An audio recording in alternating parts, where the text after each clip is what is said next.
Definitely. All right. This. You are here video with games. the Breath of Fresh Controversy podcast. My name is Zach. Jay. Alex. Kira.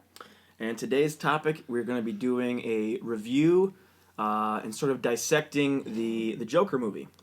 So Jay is going to start us off. Yeah. He's going to start us off here. Well, hooray for Hollywood. This recording is being done in the afternoon on the very eve, just hours away of the Academy Awards. And the Joker is nominated for several. So this is very exciting. Joaquin Phoenix for Best Actor. I think the Joker for Best Movie, actually, too. And a whole bunch of other awards. So it's going to be very, very interesting to see how the Joker does.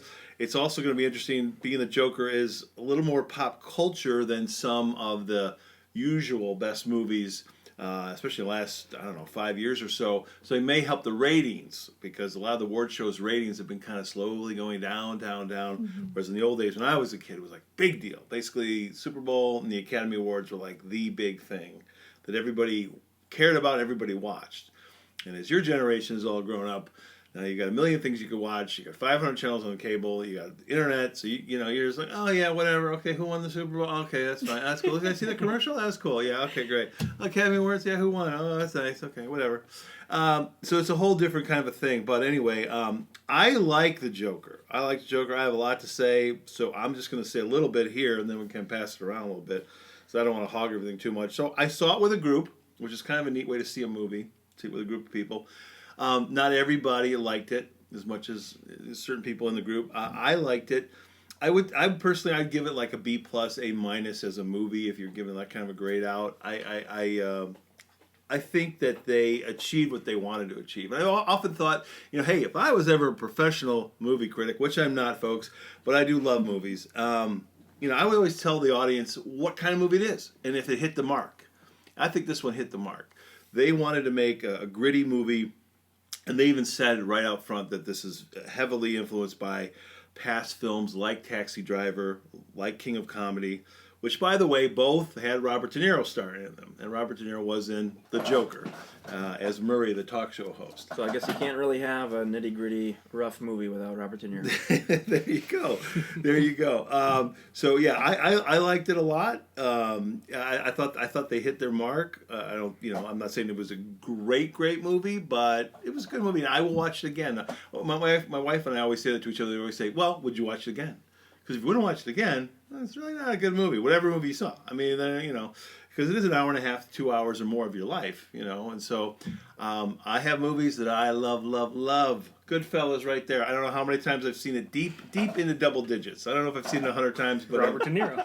Yeah. Robert De Niro. Yeah. It all comes back to Robert De Niro. I don't know if I like the guy's politics. He's become a limousine liberal, but I will say Robert De Niro, probably one of the best cinematic actors of the last 50 years, definitely for sure. So I have a lot to say, but let's pass it around a little bit here, see what everybody else thought. Sure, I guess I'll go next. I don't know. I give it, on a grading scale, I give it like a C minus.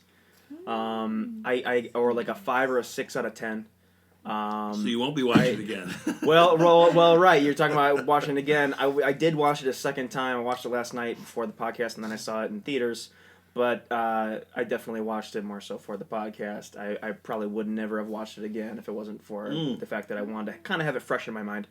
I feel like the first half of the movie was really, really well done. The whole movie was really, really well done. And I think it would have been a better movie if it wasn't called The Joker. I think it would have been a better movie if they would have ripped the comic aspect of it out. It would have been a much better movie. I think the comic book aspect is what ruined it for me. And there were other elements of storytelling as well. But I think it would have been, if it wasn't a comic book origin character story, it would have been a much better movie. And I think it's hard to sort of look at the movie without having that frame of reference in mind. So I'll dive more into that, but that's kind of where I kind of stand on it in the short. So, Kira, you want to go next? Well, I agree with your dad. I would kind of rate it. What'd you say, like an A and B? I give it a B plus, A minus. Okay, yeah. I agree with that. So I didn't really grow up with knowing a lot of the comic stuff. I mean, I've been interested in it. I know Alex is really interested in it, But like either way, I was excited to watch this movie. I didn't really go from it with I kind of went from it with like a new viewpoint in a way. Like I'm not really thinking, okay, this is the Joker, so it has to be like this way or something. I kind of just went into it with an open mind. And maybe that's the difference of what, like, you know, us or whatever. But I don't know. I really liked it. I liked how the mental illness thing, like, was a big part of it. I do agree that it could have been the wrong idea. Like, it could have, not the wrong idea, but, like, it could have affected certain people in a certain way, like, who have mental illnesses. Like, people probably think different things watching the movie, but I don't know. For me, I really... You don't say. I thought everyone like... would think the same thing when we watch a movie. That's just me. No, and I don't disagree. Sarcasm over here. I'm sorry, I'm being sarcastic. I don't know. I just really liked it. I thought that it was really good. I didn't think it was too long. I liked the ending, and we are saying spoilers here. So I liked like the ending. Yeah, I think most people who wanted to see the movie have seen the movie by now. Probably. Oh yeah, spoiler alert. Spoiler alert. There's going to be Spoiler several spoiler alerts. Yeah, yep. I got a lot of So things stop to watching say. now if you haven't seen it. Yeah. And go watch I it and then guess come so. back to the There you podcast. go. Sure, yeah. Good point, Alex. Good point. Yeah, I don't know. I just really liked it. I liked the ending, like what happened when he was on the guy's show. I don't remember his character's name. Robert De Niro's character. Murray's show, and what happens. He shot him. That was so intense. Like, I don't know. I really don't have a lot to disagree about with it. So, yeah, that's my summary. What did you think, Alex? All right, Alex. Yeah. All right. So, my rating for the movie, I give it a solid B. Because, like, I thought it was a really great movie, but at the same time, it didn't live up to what the Joker should be. Because, like there's certain times where the Joker is just absolute chaos, and the movie only scratched the surface of that. And for the first half of the movie, it was just building up and up and up. But by the time he came out as the Joker, it didn't really live up to what I expected it should have. So that's just my opinion on it. Yeah. Didn't you say you would like to see like more action and Yeah, stuff? Like him fighting people? Not so much fighting people, but it definitely should have had like more Joker-related violence. Like a bunch of shenanigans and tricks, and him just causing utter chaos in Gotham. I think it's fair to say there were aspects of the movie that were very slow. You know, it didn't really hit some sort of like action until the crescendo almost. You know, it did have a very slow build up, and that goes into some of my criticism of it too. Is that it you know, ultimately my biggest criticism is that it gives you a better story, and then decides no, we're not going to do that. And what do I mean by that? I mean, it starts to rewrite the comic in a better way when it starts to lay out the idea that the Joker character, is Thomas Wayne's illegitimate son, and that he's the older stepbrother or older half-sibling of Batman, right? And that creates this like Cain and Abel ancient story between these two archetypes, right? The chaotic one and the one of order. It's sort of like there's a more ancient primal story there and a better story than what we ended up getting, right? We end up getting this whole very questionable if he's the legitimate son or not. They don't really give you a clear. I understand some of that might be artsy, right? There might be an artsy, mysterious tone to that. And some of that I'm cool with in certain aspects. I think this story would have done better with a clear cut. He is the legitimate son of Thomas Wayne, and they're covering it up, making that more very clear to the audience. Would have made the story better. It also immediately removes any sort of attachment to the character. They're definitely doing an underdog story here, and I feel like they didn't deliver on the underdog story. Enough for me, and the way they did deliver was not. I thought was very distasteful for various reasons, and I guess we'll get into that a little bit later. But the real better story I thought that was here before us, that they started to lay out, they started to create, and then they just were like, nah, we're not going to go with this. Is that whole illegitimate son story? And I thought it would have been a much better ending to have the Joker kill Thomas Wayne at the end, right? So to have him actually be the illegitimate son of Thomas Wayne, to have him be more dynamic and go from not being funny for the whole first half to when he goes on the TV show and he's actually funny, okay? He's actually cracking up, making everybody laugh, but then his big punchline is he's going to kill himself, and then instead he starts to get into the squabble. Maybe he's actually still funny actually funny. Like, that would have been a crucial moment of he changed. He went from this weak underdog with mental illness to this crazy comic book villain. And I feel like they just didn't deliver on creating the Joker, right? All they did was create a mentally ill man that it kind of became this crybaby at the end and got a little derailed. Well, he I literally actually was. agree with that, He was yeah. kind of a crybaby at the end. He Yeah. wasn't this villain. He wasn't a comic book villain. He was like a crybaby. He literally was tearing up and everything as he's there. And there's parts of that I am like, I feel sorry for him, but I more so feel sorry for him than I actually feel threatened by him. This is a comic book villain, right? And one of the most iconic ones. Another aspect too in all this is that I don't feel like this Joker could last 5 seconds against any Batman I've ever. You know what I mean? Oh, like, yeah, no, definitely. Batman would literally one punch and he'd be out. Yeah. I mean, we saw that happen so many different times with this guy, right? So, and there's sort of this hyper intelligence that goes with the Joker, this very manipulative, cunning person that sort of masks it with, I don't know what I'm doing, but clearly he does.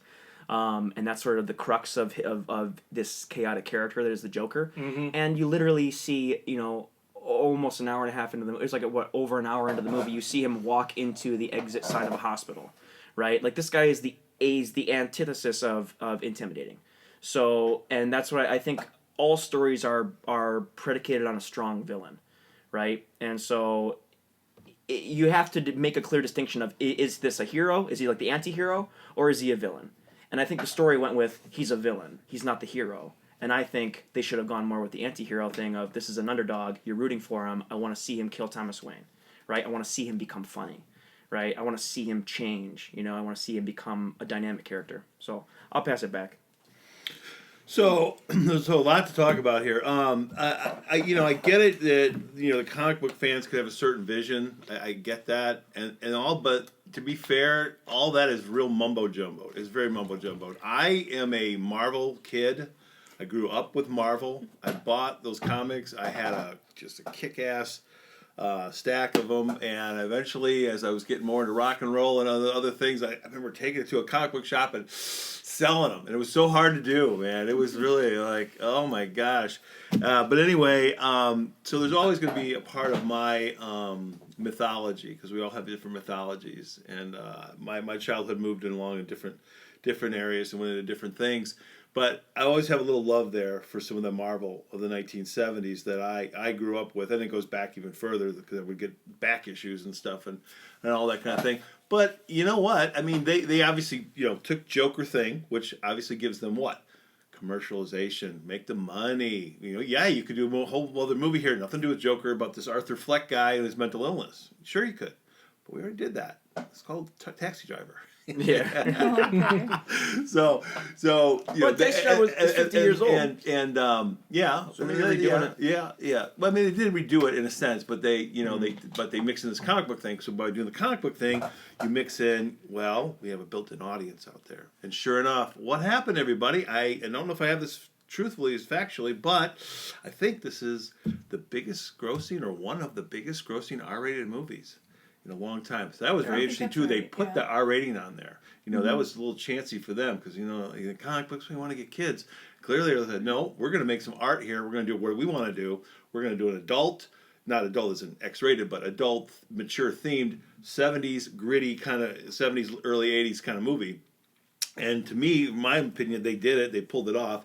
It borrows heavily from Taxi Driver. You guys brought up some of the things that are very interesting about, well, let's just talk about the character of the Joker. So it obviously is a different perspective. And even though I was a Marvel guy, and my point of bringing the Marvel thing up is, I think with all the movies, and I haven't really paid close attention, but they've gone off track with the comic books, right? Mm-hmm. They didn't stick with the comic book. Even Spider-Man, they brought in some of these characters, but it was not how the comic books went when these characters first came into being. I think in the 1960s, a lot of them. Mm-hmm. Yeah. Okay. So there you go. So in other words, the whole world is just they're going, well, we're going to take your interpretation, then we're going to make our own movie, okay? Because we're movie makers, we do what we want to do, and they're all about making money. So anyway, in that sense. Yeah, I see where some comic book fans are disappointed. And at the same time, it's a rich character. For me, it goes back to Cesar Romero. He was the Joker on the campy, goofy TV show. With the Adam West Batman. Yeah, Adam West Batman. You guys can look this up. They actually made a movie too. I don't know how it did or how well it was released. They actually made a Batman movie though, also, and you guys can look him up. And he was great. He was over the top, but he was great. And then years later, Jack Nicholson, I thought he was great and over the top. And then your generation had Heath Ledger, and boy, he brought a new thing to it, and he was really great. And that was some really good stuff there with Christian Bale. And then I have not seen Jared Leto. Don't. Yeah. Sorry to Jared Leto if he's listening, or his agent. I love or his any of music. fans. I love his music, but Yeah, not good his music. acting. Well, I just want to say I think he's a very good actor. I have seen him in other things. Dallas Buyers Club, he was excellent in. I think he won an Academy Award for that. And 30 Seconds to Mars, I do like a lot of their songs. So I just want to give Jared some love out there. Yeah. I've not seen his Joker, so I don't know. So I'm naturally very critical of anybody doing the Joker. It's one of those iconic roles, but this is very tricky, and you guys bring up some of the problems that you're going to have if you try to make a movie like this. And to me, they pulled it off, because to me it's tricky, because you have to, and this is what's so hard to do as a writer, if anybody tries to write, even if your character is a bad person or has bad things, you have to make the audience sympathetic to them.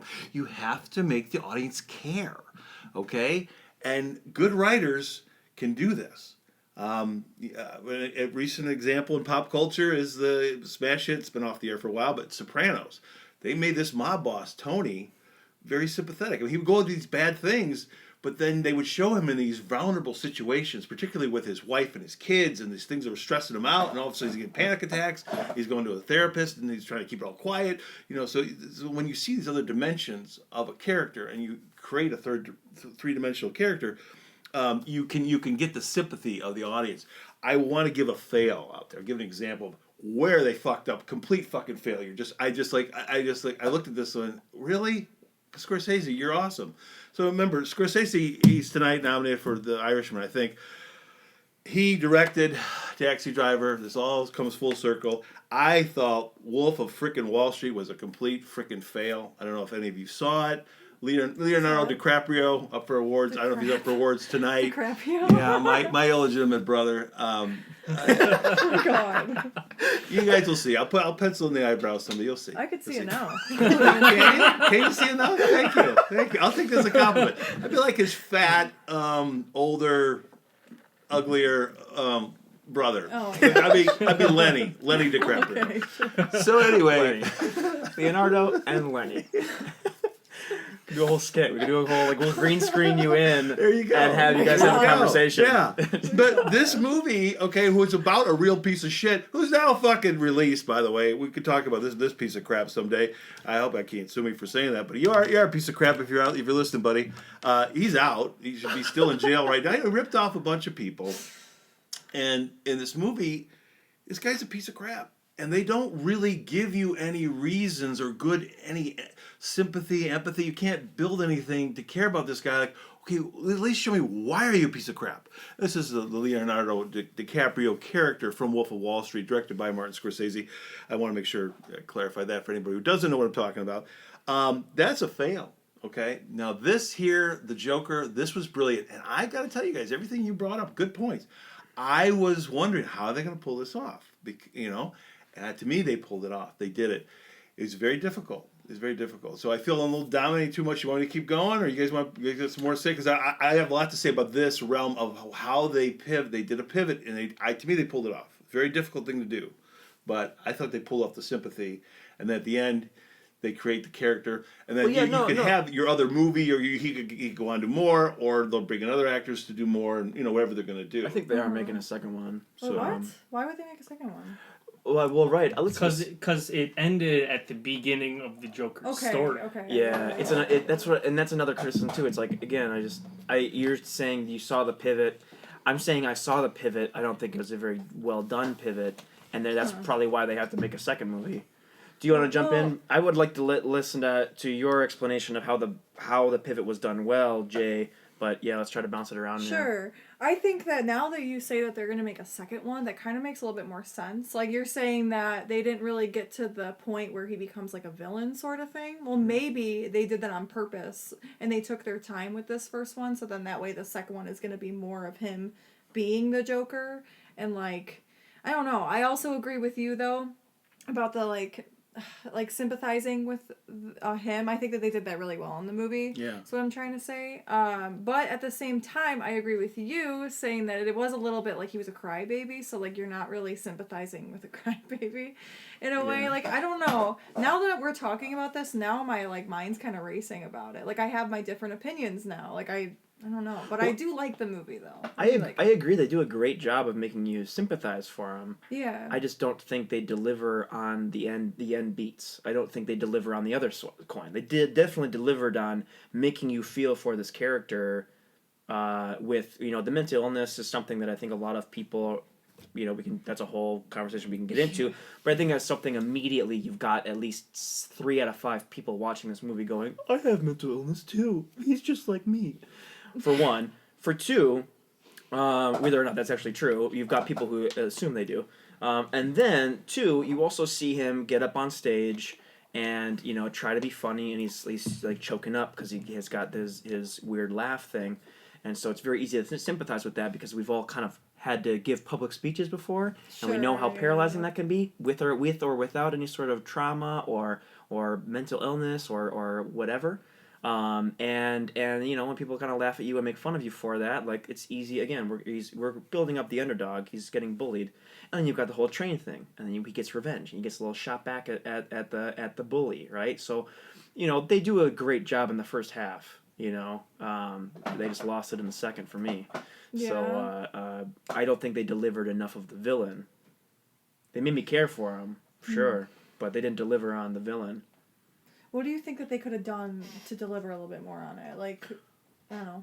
I'm just curious. Well, I gave some good examples earlier. I think it would have been great if the illegitimate son thing was more pronounced. If it was more if it was like a truth that only him and his crazy mom knew, but no one would believe them because they're crazy, right? Okay, so it adds it's conspiratorial element, right? Sure. The element of silencing against it's sort of like they're the underdog, right? So you're more like rooting for them, and then to have him, maybe like in that car crash at the end, instead of him like them dragging his body out and then him doing another goofy dance. There's so many goofy dances in this movie, and it's like cool, like the second or third time, but like the 5th time, you're like, man, I do wish there was a little more action. You know what I mean? It's like, all right, the 5th goofy dance. I don't know. I think it loses its touch a little bit. It starts to lose a little bit of that artsy element to me.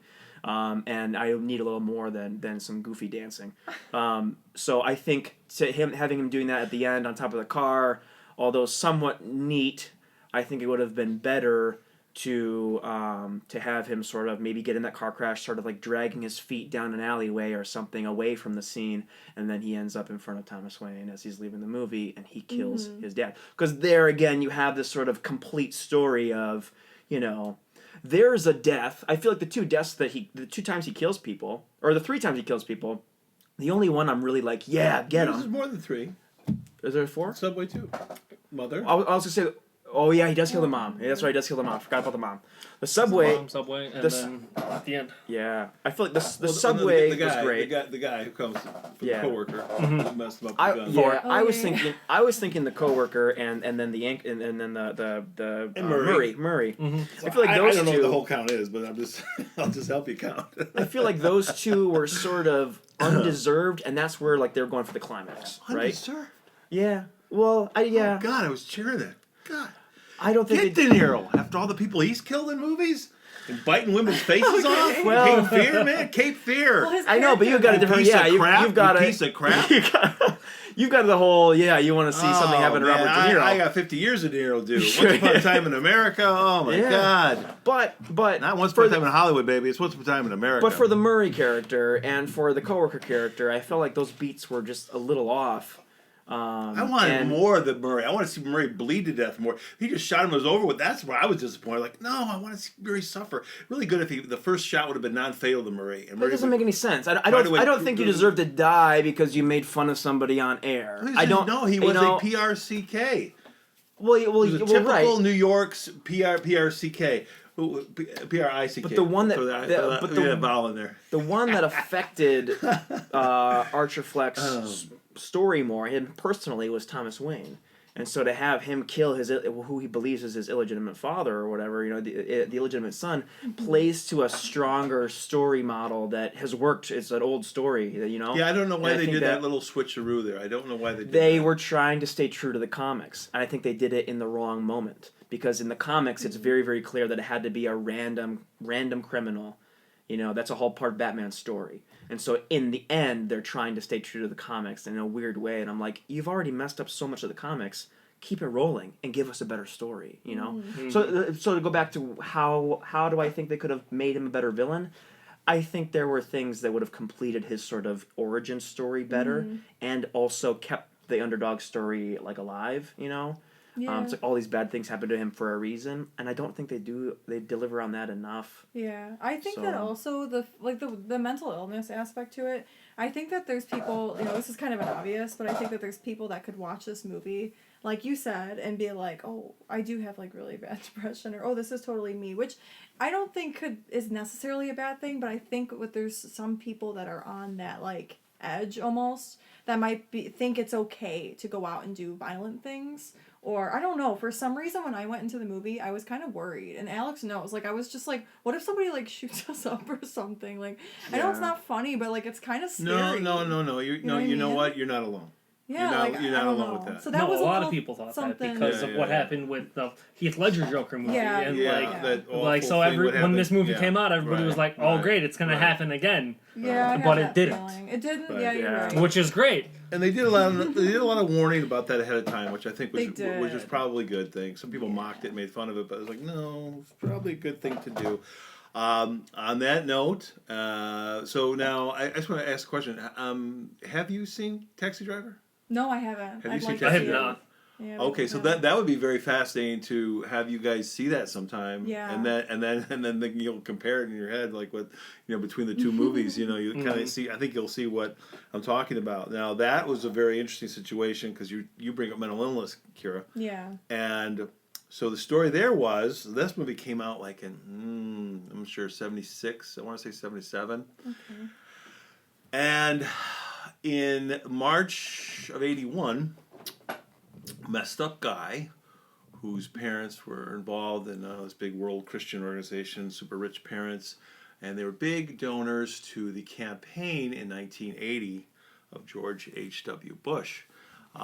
He didn't win the nomination, but he did get put on the ticket, and he became the vice president then in November of 1980. Well, in March of 81, these donors, their son, shot President Reagan, Ronald Wilson Reagan, in March of 81, and he survived that. Ronald Reagan did, of course. Had he not survived that, George H.W. Bush would have become president of the United States, which later he did in an election. Dun, dun, dun. But they blamed that on Taxi Driver. Oh, really? Okay. Yeah. It happened 3-4 years later, you're saying. Yeah. Sometimes it's not an immediate effect. Sometimes it's something that happens later on. Yeah, and not a lot of people have, VCRs, but super rich people in the Hinckley family were rich. John Hinckley is his name. He, and I don't know if he's out now or not. That's his really crazy part. And he blamed it all. They blamed it all on an obsession with Jodie Foster, and he watched that movie. I don't know. Some rich people did have VCRs in the late 70s. I didn't. I don't think I had a VCR till 87 or something. It was anyway. So anyway, but I don't know. Some of you guys maybe don't even know what VCRs are. They were around. Oh, yeah. I know what a VCR is. All right, good. No. Maybe you were little kids. We were the last generation. You're the last generation. Yeah. Everyone younger than us is good. like, what's a Okay. What do we do with VCR? all Yeah, these what's the- leftover VCR tapes now? Yeah. They're in my basement. A lot of I still have a lot of stuff. VCR tapes. There you go. All right, good guy, Alex. I like you. Like the whole Disney collection. I know, what do we do with those movies? We got Disney Plus, we gotta pay for that now. It's stupid. And we just want to say here on Breath of Fresh Controversy that if anyone, as you brought up, Kira, it's such an important thing. Anybody thinks they might be borderline or have any issues, please seek professional help. Yeah, absolutely. And I don't make fun of any of that kind of stuff or mock it at all. I've had to deal with some people, some relatives, some family, some serious mental illness, and it's not fun, and it's very serious stuff. So I was a little worried about the movie as well. You're not alone in that. Especially that scene where he shoots Murray. I'm like, oh my god, this is I could see somebody recreating this. Like, I don't know. It's just kind of scary, but. And it's hard. I think there's a lot of really good things that the movie does touch on and bring up, in that I think as a society we do step over a lot of people. He says, if I died tomorrow, you'd all walk right over me. But those guys that went to this rich school, oh, poor them. Because they were endorsed by Thomas Wayne. Right. You care about them and you fawn over them, but because I'm a nobody, if I were to die, nobody would care. Right. And this is something that dives back into the Sexual Arena podcast that I talked about before. Okay, so check that out. But no, well, I sort of just explained some of this, and I think this is it's a crucial part of life, is that you can't leave these ostracized people without some sort of compassion or kindness, and a lot of them are. It's whether their family rejects them or society rejects them. They're sort of left alone and ostracized. And we're social creatures, right? Like, you need a sense of community, you need a sense of belonging, and if you don't have that, it's very easy to derail yourself into doing something like that. And then a movie like this comes out, and it's like, now you feel justified, now you feel like you can be Arthur Fleck, right? And so there are some mixed messages there, but I think it also does a really good job of trying to show everybody that, look down on who you're stepping over and not and you're looking past, right? Because we all are, there is somebody that you're looking at, you're walking across going, I'm going to turn the blind eye, and then you care about. We all do this in our lives, Kobe Bryant might be a good example of that, a little bit. Not that I want to dive too much into that, but a lot of these people are R.I.P. Kobe Bryant, R.I.P. Kobe Bryant, but there's, there are a lot of people out there who die every single day that we don't care about, right? Not to mention these the children with other cancer and people things who like that, died in that crash alongside him. Right, and I don't want to dive too deep into it. I'm not like, I don't want to come off as one of those people like, oh, what about the other 9 people? But it's a good example of we care about these people because of prestige. It's not because, I knew Kobe Bryant. Now you're right? getting into idol worship. So, right, it does kind of become that, yeah. Perhaps show you could do about idol worship in America and in the world.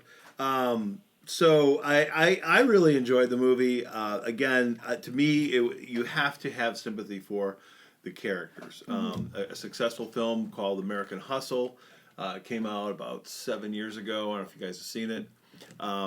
It's a very good movie. These people are very flawed. There's like 5 main flawed characters. Really, two main characters, and Christian Bale is one of them. Speaking of Batman and the Joker, he's been Batman in 2 or 3 movies, right? Three. Those are just some of the best. And anyway, he plays a guy who's kind of a con man and does things wrong, but they tell a story and you sympathize with him. And these other characters that are involved, none of them are perfect either, but you build sympathy for these other characters. And I love that movie. I actually went to the theater and saw that again. I don't know how many times I've seen it on video. Love that movie. As I say, a movie like Wolf of Wall Street, you just don't care about the Leonardo DiCaprio character. It's based on a real guy who really ripped off a bunch of people. And they could have done some backstory where they showed like why he is this way, just like the Joker a little bit. And they didn't. And just the whole movie, and they brought in Matthew McConaughey. Speaking of Dallas Buyers Club, I brought that up earlier. I think he was making that, so he was just skin and bones at the time because he lost a ton of weight to make that with Jared Leto. So it all ties in together. But anyway, that movie I won't watch again. I think it was just that whole movie. I look at it and go, they make a movie because it was true and because stuff got so crazy. They thought, we got to make a movie out of this. And I kind of get that a little bit, but you got to have a narrative, and you got to care about your main character. You just got to do it. And I did care about Arthur Fleck with the Joker. I did, and I thought, but I did think to myself, before I'd seen the movie, because I'd seen the previews, and I was really getting excited about it. But I was like, oh gosh, I'm getting too excited about it. I'm gonna build it up, and then it's not gonna be that great. Just had that happen, kind of with Uncut Gems with Adam Sandler. It was pretty good, but wasn't great. Like I was hoping it was gonna be. But anyway. I thought it was a really good movie. Back to the Joker. And I think Joaquin did a great job. I hope he wins tonight.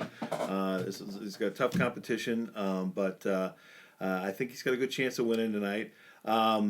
I go back a long way with the kid. He was just a kid. I don't know him, but he was just a kid, and he smashes up his dad's dentist office, and I'm crying my eyes out, you know. And this was a comedy. Yeah, damn you, Ron Howard. You made me cry, you SOB. So there's a great movie called Parenthood that should have been nominated for an Academy Award. And Joaquin's just a little kid, and he's looking up to Keanu, who's dating his older sister. I don't know if you guys ever saw that movie, No. but excellent Great movie. excellent movie. Most of it's comedy, Yeah. but he's got this situation where his dad has kind of like deserted him. You know, kind of speaking of the dad thing a little bit here, and he goes in, and they don't even show. They show the camera shot from the kid's angle. So you don't even see the kid do it. You see this hammer, and he's smashing up his dad's dentist office because his dad's a deadbeat dad and doesn't care about him, and. Just great scene. Great. So I go back with cathartic scenes with Keanu, not Keanu, but Joaquin. Long way. I really again love the Joker. And one of the things I loved about it too, and that really surprised me, was the music. Oh my God, the music was just great. Smile is great, and Send in the Clowns is great, and Rock and Roll Part 2, the Gary Glitter.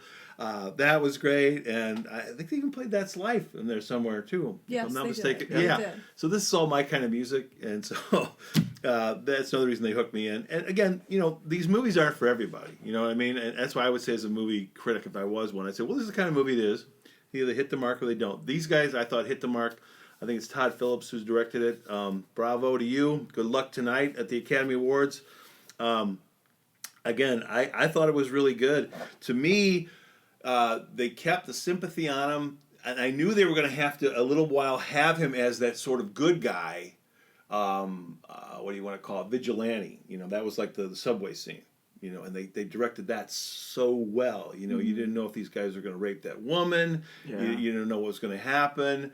And you know, and then he, you know, he kind of in desperation, you know, shoots them. You know, he didn't. That's not what he started out doing. But and so he slowly morphs into this bad guy, and he doesn't really hit the bad guy. You guys are correct till the very end. But see, that way you kept the sympathy going.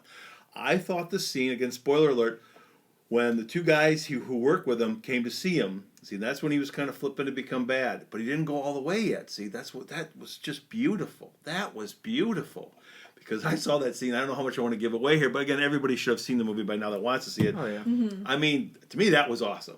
Okay, it was an awesome scene. He ends up killing his one coworker who had stabbed him in the back. Yeah. Okay, and we all kind of know that coworker, don't we? Yeah, No, yeah. we do not we're not encouraging anybody to do anything violent. Okay, it's a movie. It's a movie, folks. It's a movie. It's art. Okay, it's cathartic, but it's art. Okay, you don't want to incite anybody to do anything. But no, yeah, he definitely betrays him. Yeah. Yeah. So. Yeah. And then he gets him, and he gets him pretty gruesomely. And then you think he's going to get the other guy who came with that guy. And then and he's just sitting there, and I'm thinking, okay, he's going to get him, but then the guy, he can't. Oh, the door's locked. And then it just really. Oh no, that's why. That's why our main character, Arthur Fleck, is just sitting there because he knows the door's locked. Oh, he's going to kill this little guy. It's a very intense and funny scene. It's intense, funny, dark humor. And then he still shows mercy because he's still a good guy. He's turning, but he's still a good guy. That's brilliant filmmaking. Bravo, Todd Phillips. Again, Hollywood, I have this love-hate thing with you. When you get it right, you get it right. To me, that was beautiful. Oh, it was beautiful. There is a really ultra-violent, awful movie. No, I'm sorry. Before you jump in there, you want to jump in there, Alex? On that? Get it. Absolutely. So, like what you're talking about with that scene, I feel that is one of the key scenes where it actually portrays what the Joker is like, because he's just utter chaos. You never know what his next move is going to be, because everybody was like, "Oh, he killed that guy. He's definitely going to kill that guy," and then he just lets him go, which is exactly something the Joker would do. Yeah. And so I love that scene. To me, it was kind of reminiscent of an incredible scene from by the way, I wasn't set up. There was an awful movie, awfully violent, rough movie called Scarface, also from the early 1980s, about a drug dealer in Florida. and there's this scene where him and his gang come in and shoot down a whole nother drug gang, and there's like one guy left in the other gang, and he's just some supporting guy. He's not even the main character, and and all of a sudden he's just like all sweaty, thinking they're just about to kill him, right? You know, they're going to torture him, they're going to shoot him, what they're going to do to him, and then the Al Pacino main character looks over at him like, hey man, you want a job? And he just it's just this whole tension breaker scene, and so it kind of took me to that a little bit. Sorry, I can't really do Pacino, but I wish I could. But anyway, it's a great scene, and I love that scene. To me, that was so interesting how that all started to happen.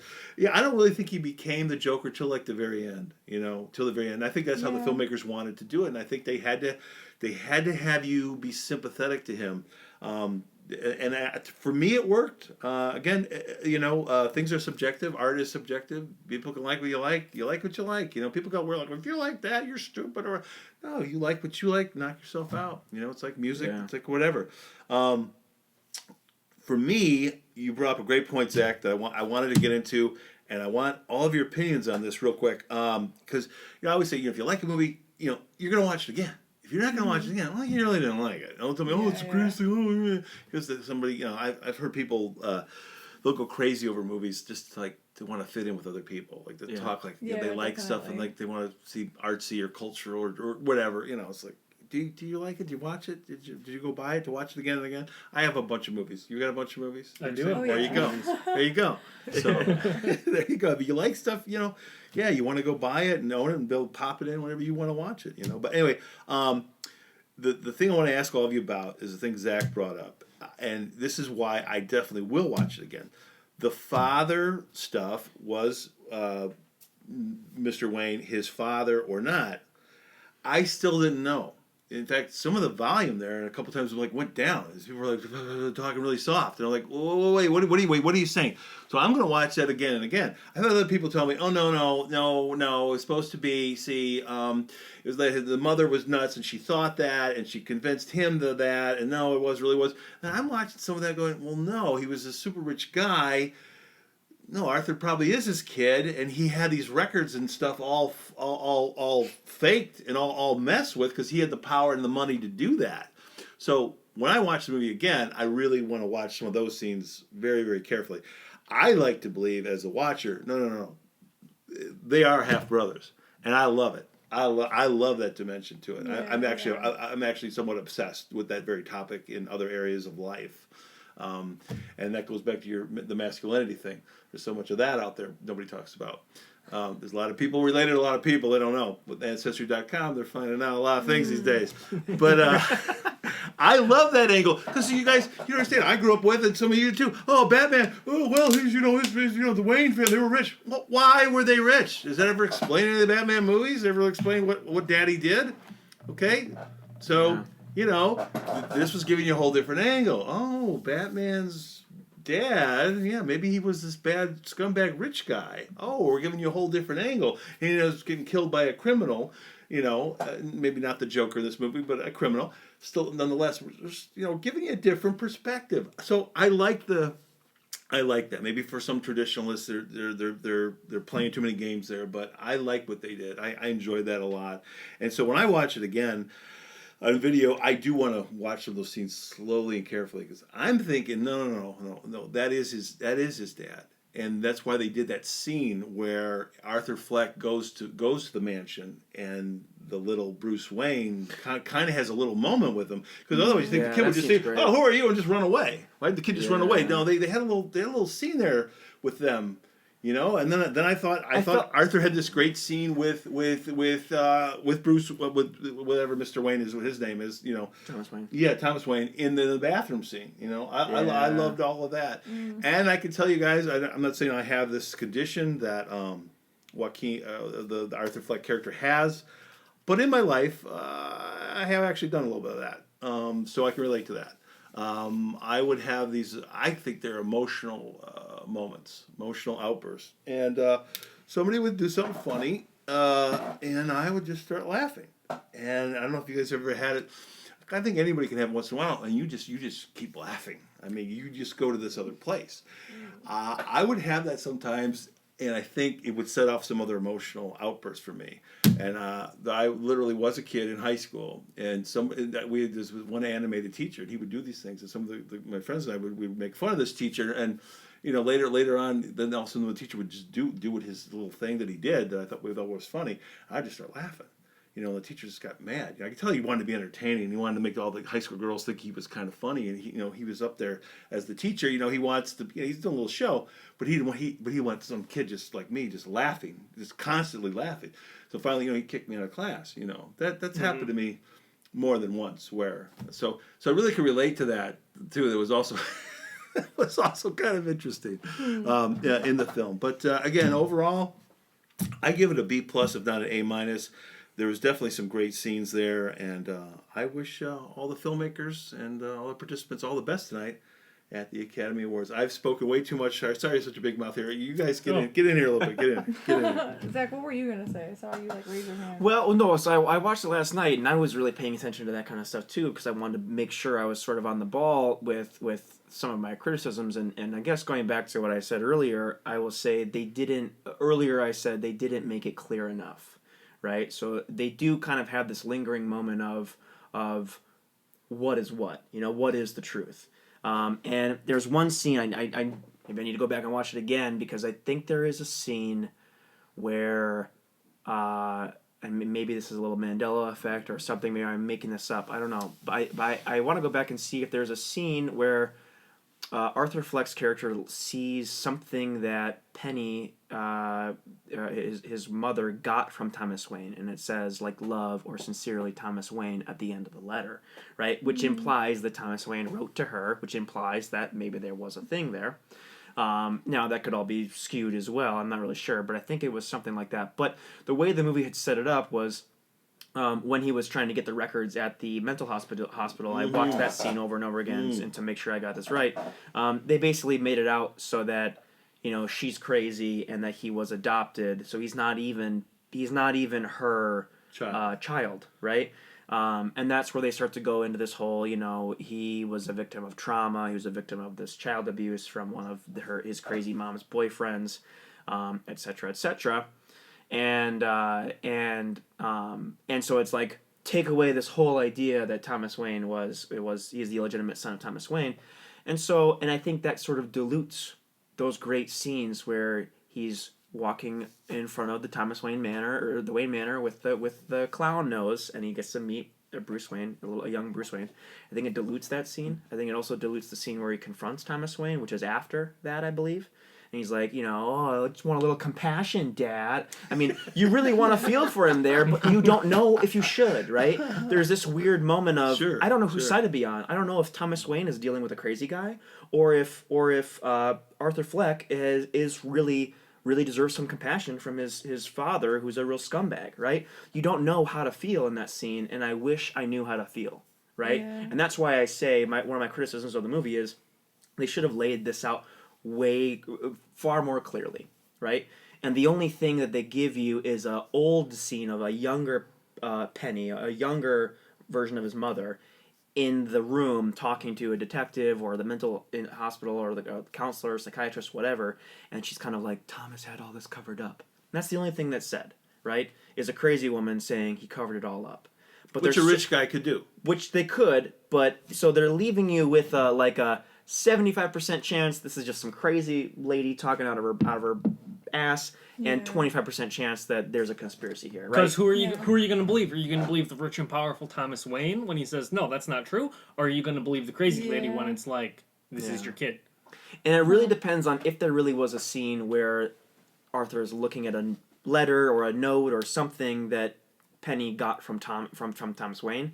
I have to go back and maybe that's one thing I got to go back and see. Remember. I think you might be thinking of the letter that he read in the mail that she wrote to Thomas Wayne. That's exactly, because I remember that happened. So I'm like, was there two scenes, or am I mixing things up?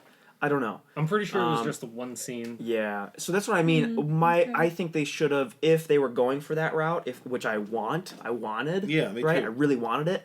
They should have leaned into it far more than they did. And maybe that will be better explained in the second one. And again, I think my criticisms are all it's like, yeah, they have to do a second one to fix my criticisms of it. You know what I mean? Yeah, It's like and maybe this they will, was, you know? and right, and that's more of a positive look on it. I think you had a first movie, you had your origin movie. Let's go to the next. The second movie should be more about he's the Joker now, right? I don't want a second movie about, oh yeah, well, we didn't do a good enough job the first one. Here's more. So that's an continuing the F. descent. Yeah, that's an F in my book. You know what I mean? That's like you had one movie to give an origin story. I don't want a 2-part origin story. We got 3 Hobbit movies, right? It's like, why didn't you just do it in one? I don't like a lot of that stuff.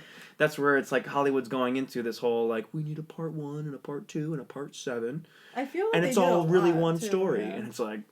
Like it. They did part 1 and part 2. I liked it a lot though, and I think like my grandparents really liked the original It, but they didn't like the new It because they took it their own route. But for me, I mean, I still have seen the original, but for me, I still could enjoy it.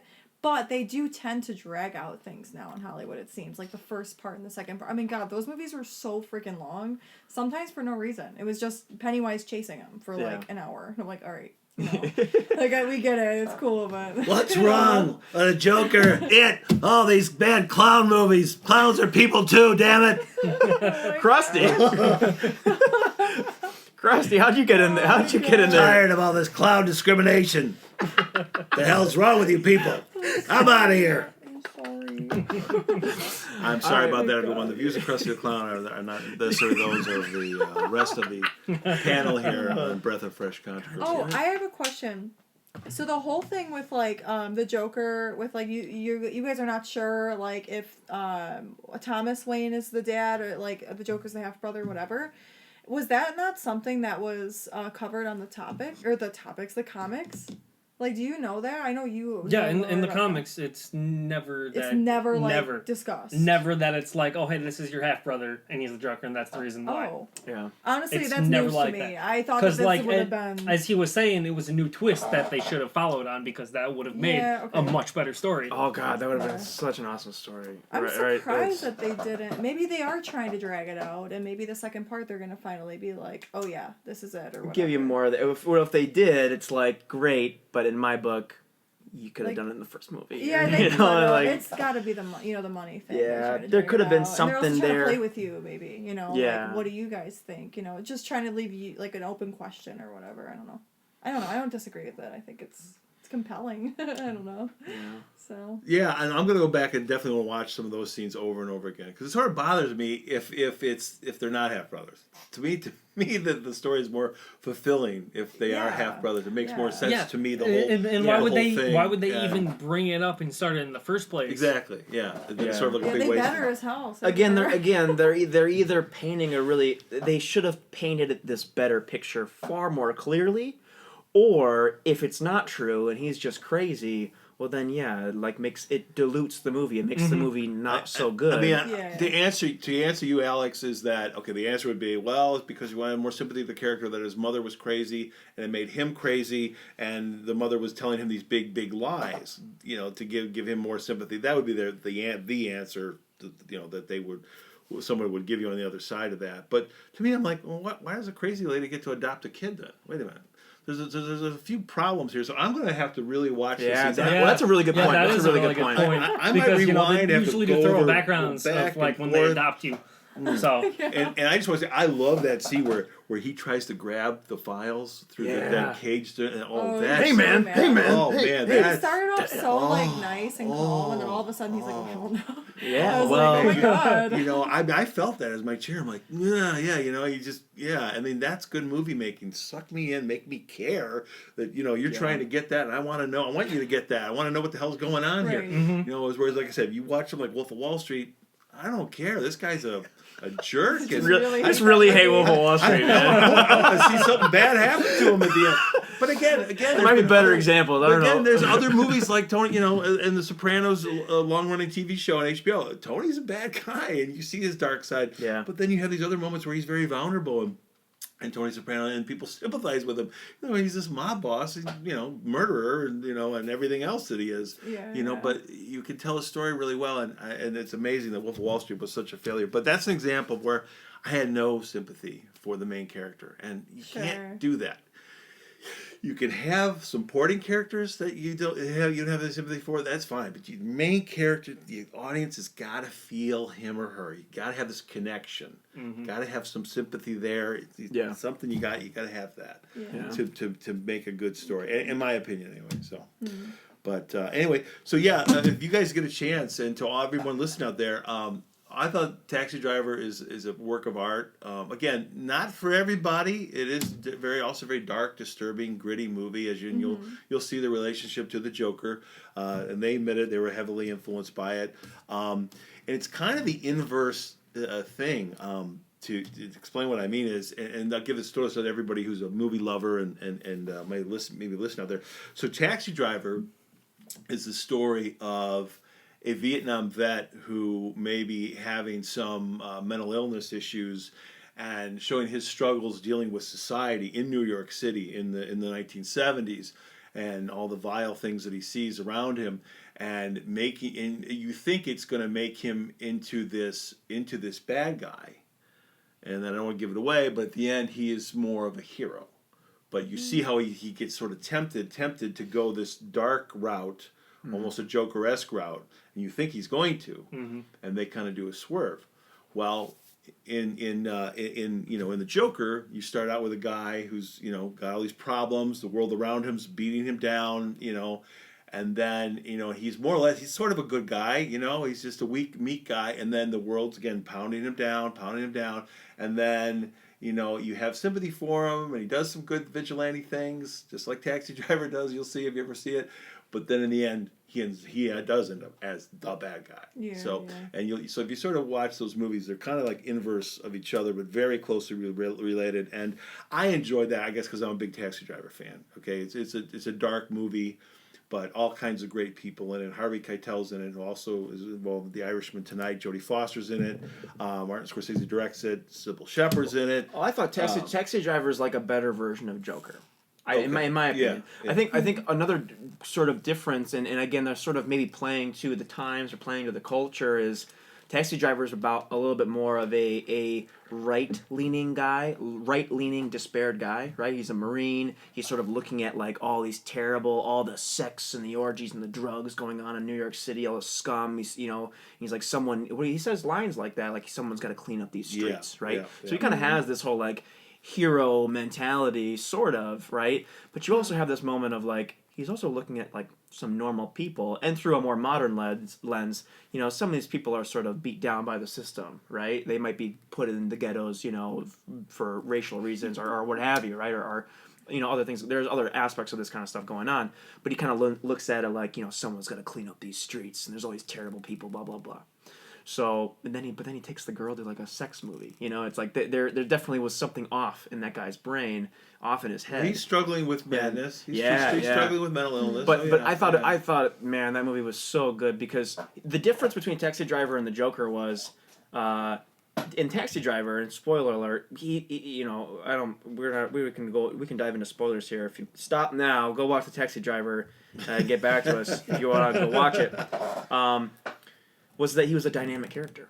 Was that he starts off as this dispossessed, sort of right-leaning guy, and it's all about, in the beginning, it's all about him trying to get that girl, and then she sort of denies him because he's awkward and he's not really socially, he's sort of socially inept.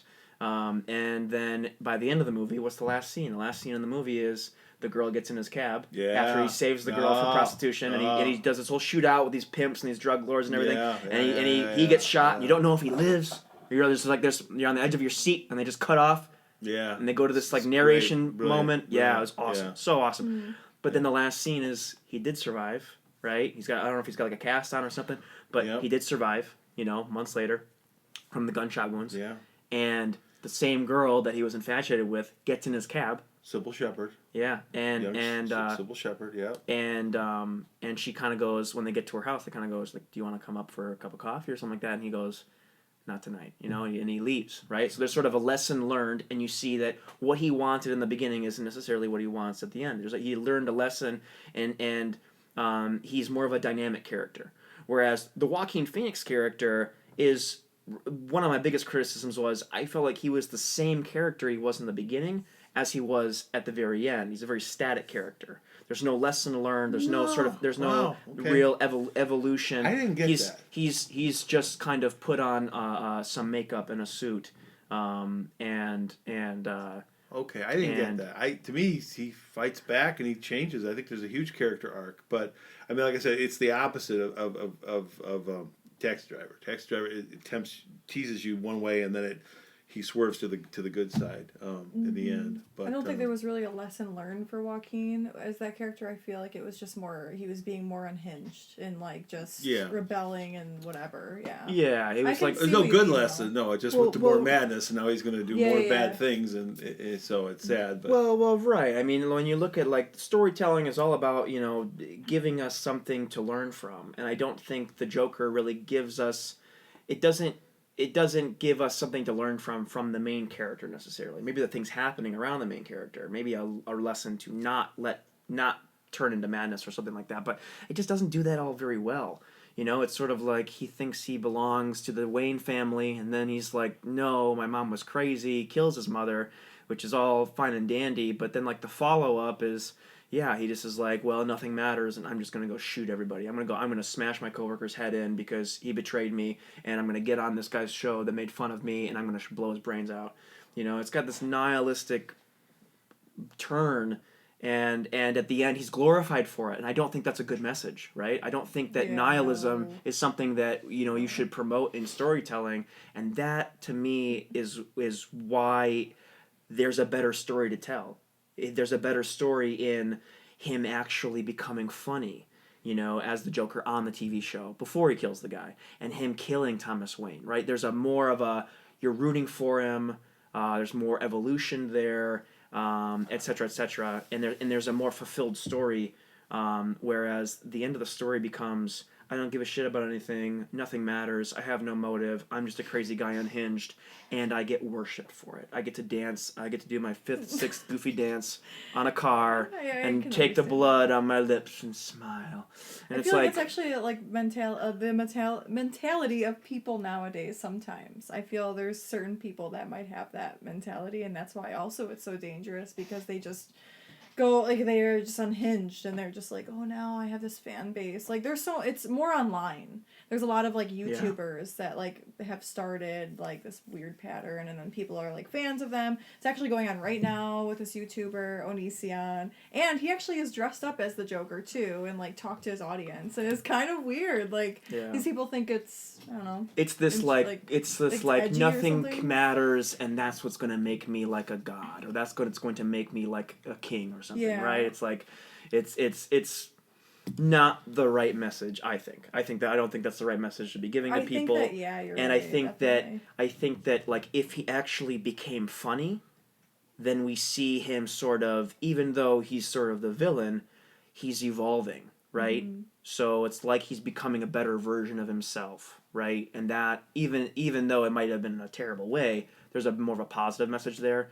Also, he gets revenge on the bad guy, right? Mm-hmm. Like if he got to kill Thomas Wayne, he gets revenge, So even though he's sort of it makes him a villain, he's killing a villain too, or a real villain in the world. So I think there's better messages there than there is this whole glorified nihilism that we kind of got at the end, and that's sort of that's what really kind of disturbed me. If I gotta watch someone's head get bashed in, if I gotta watch someone's brains get blown out, I want it to have a good, strong beat. And I felt like those two things in particular didn't have as strong of a beat to them, for me. I did feel that beat when he got the guys on the train, right? Like he was sticking up for himself. Yeah. He got the bullies. Yeah. I felt like that was a really strong move. That was good. It's good storytelling, but. So again, Jay has a whole different view than Zach's view there. I guess for me, everything you have a problem with, it just leads it to, well, this is the Joker, and that's why we're setting up the Joker, so we can have the guy be the bad guy at the end. But notice we're really saving most of the badness for the end, because you have to have that sympathy for that main character for most of that whole time period. So for me, it does work, and but again, it's not for everybody. It's gritty, it's disturbing. And if someone is borderline and you're not sure, I mean, go see a romantic comedy. Don't go see something dark like this. I like to think that we can still make movies that can address these kind of things, and people can go see them. But I don't know. Yeah, these are weird times we're living in. There's so many issues involved with mental health. We didn't talk about anything to do with any mass shootings at all, but it is very disturbing to me that we have the left, and we don't have to get into this too deep. We'll do this other shows, who just want to blame guns. And those of you who hate guns and you're a gun control person, blah blah blah, that's fine. But in what bothers me is that, well, it's not just guns. No, there's a reason people want to do these things. So I hope that my whole thing to gun control type people is, well, you need to add something else to your laundry list. Okay, there's a long list here of why violence is happening for real in our world. We're just talking about art. We're just talking about culture, in an artistic sense anyway. But things unfortunately do spill over in real life. I don't buy the John Hinckley story about Taxi Driver. A lot of people did. They accept that, whatever. We had that other Batman situation in Colorado. That's an awful, really bad, awful one. Well, we didn't really touch upon here. I mean, we can wrap things up because we're going kind of long, but Sure. We didn't really get into. I'm surprised is the relationship stuff, and how the movie, I thought, did it very well, but it was sad. How he was having this relationship with this neighbor, but all of a sudden you realize, wait a minute, this isn't really happening. Oh, yeah. This is in his Oh, head. Yeah, This is yeah, in his because head. it was this great thing about how she comes out and she sees his performance, and then it just goes into this delusion, and she's always with him, and then it's that scene where he just walks into her apartment, and it's, I've had a really bad day, and it's like, you need to go. Why are you in here? What's going And that kind of on? confused me. I kind of wish that was real a little bit. I think that they could have actually brought a little bit of sympathy if that was real. Like But that also, that's it is why they kinda were cool. that's why they were doing showing that he was having such a great relationship, because they wanted more sympathy for him. Yeah, that's true. They wanted to see like, oh, he's not such a That bad was a guy. good way of He's doing doing it, I great. guess. Look at how up he's going. But And then it it also was makes just him look so crazy. Yeah, well, again, I think those two things might have ruined some of the sympathy for me. Was that the relationship wasn't real, and that Thomas Wayne wasn't his dad, right? And so it's like it Sure. ruins some of these scenes where you have where it makes you more sympathetic to him, and then it's like as you start to pull that, oh well, Thomas Wayne isn't really his dad. This guy's kind of weird, psycho, bothering this rich guy, right? It's like this is kind of weird. You're removing the sympathy that I once felt, and I don't. It was like they were giving you all this reasons to be sympathetic, and then they were slowly taking the sympathy away, and I was like, replaced with what? I don't necessarily hate the guy, right? But it's like you had a good movie going here. They had the underdog story, and now you're just ruining the underdog story for me. Okay. I thought, and I thought there was a better anti-hero story to tell, and I think that might have had a better message than the praise worshiping the nihilism thing at the end. I was kind of like, well, this is strange and abnormal, and I also think culturally this is what some people are looking for, and that's what worries me. I was looking at some of the cultural messages of the movie, why people liked it so much. Maybe that's another reason why it was liked so much, is you have this sort of slight hints at the whole Democrat, Republican, left-right stuff, right? Like Thomas Wayne was kind of this Trumpy figure, right? And then you had like all these terrible things going on, like the mental healthcare was getting cut.